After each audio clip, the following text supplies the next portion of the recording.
السلام علیکم۔ آج کی ویڈیو کے اندر آپ کو جو برونوکال سیرپ ہے اس کے بارے میں بتانا چاہوں گا، ٹھیک ہے۔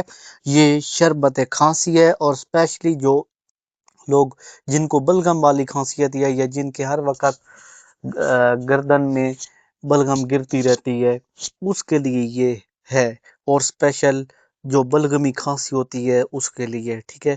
یہ اخراج بلغم یعنی بلغم بھی نکالتی ہے، تو بہت ہی بہترین قسم کا سیرپ ہے، پھیپھڑوں کو بہت اچھا ریلیف دیتی ہے۔ بچوں کے لیے یہ 1 چمچ دن میں 3 مرتبہ یعنی صبح دوپہر شام، اور جو بڑے لوگ ہیں 18 سال سے اوپر وہ 2 چمچ صبح 2 دوپہر اور 2 شام کھانے کے بعد استعمال کر سکتے ہیں۔ بہتر ہے کہ گرم پانی کے اندر ڈال کے یہ پئیں تو انشاءاللہ بہت ریلیف دے گا۔ بہت ہی بہترین قسم کا سیرپ ہے، آپ کو انشاءاللہ پسند آئے گا۔ اس کو لیں اگر کھانسی وغیرہ ہے، اور اسپیشلی بلغمی کھانسی ہے اور گلے کے اندر کیڑا گرتا ہے تو یہ بہترین چیز ہے۔